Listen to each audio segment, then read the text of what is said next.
ये कहानी है दार्जिलिंग वेस्ट बंगाल की, जो जानी जाती है लंबे लंबे पहाड़ी वादियाँ, टॉय ट्रेन सफारी और चाय के बागानों के लिए।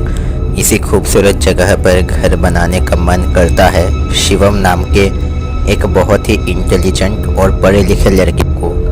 लेकिन पैसों की कमी के चलते वो बहुत मेहनत कर आखिरकार थोड़े थोड़े अर्जित धन से घर बनाना शुरू करता है। शिवम का घर पूरी बन जाने के बाद इतना सुंदर दिखता है मानो किसी प्रोफेशनल इंटीरियर डिज़ाइनर ने घर को डिज़ाइन किया हो।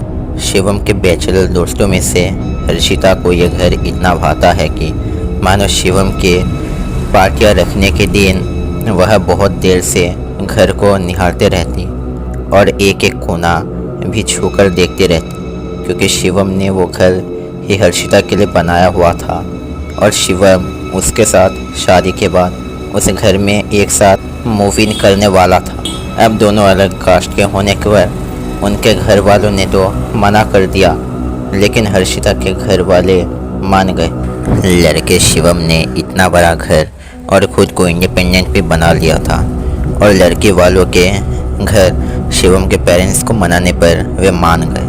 अब जल्द ही एंगेजमेंट के कुछ दिनों बाद ही बड़ी धूमधाम से उनकी शादी कराकर दोनों को उनके रास्ते आज़ाद छोड़ देते हैं। हर्षिता को शिवम का सरप्राइज घर इतना खूबसूरत लगती है कि मानो एक ताजमहल जितना शान हो उसमें। हर्षिता को उस घर में शिवम कुछ काम भी नहीं करने देता और हर्षिता का घर का ऐसा निहारना भी उसे बहुत पसंद आता।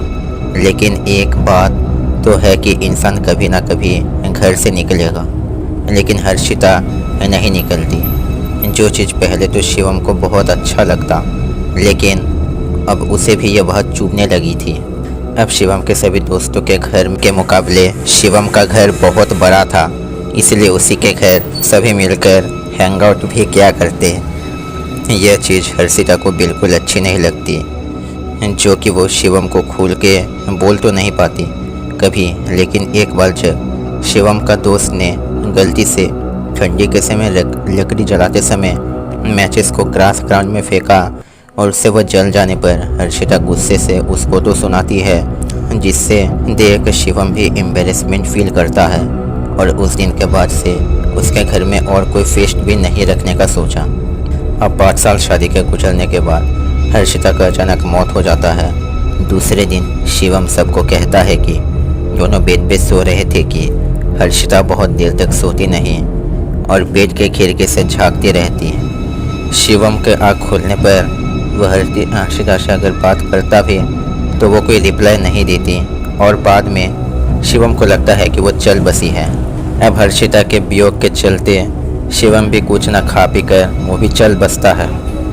अब ये बड़ा बंगला बनता है एक टूरिस्ट स्पॉट। एक यंग ग्रुप गैंग यहाँ आते हैं चिल करने। तीनों दोस्तों में से एक दोस्त जब शावर लेता है तो बेड से उसे लकड़ी में आवाज़ करने की जैसे साउंड आती है, लेकिन उसको घर के अच्छे से सर्च करने पर भी उसे कुछ नहीं मिलता। अब जब वो रेडी होकर लिविंग रूम में अपने एक दोस्त के साथ फूड एंजॉय करता है, उसको वो आवाज़ दोबारा आती है और उसे लगता है कि जो दोस्त उनके साथ लिविंग रूम में मौजूद नहीं है शायद वो होगा, लेकिन उसको वो वहाँ नहीं मिलता क्योंकि वो दोस्त लॉन में वर्क कर रहा था। अब ये सब वहाँ के सिक्योरिटी को बोलने पर कैमरा चेक करते हैं, लेकिन कैमरे में कुछ नहीं मिलता।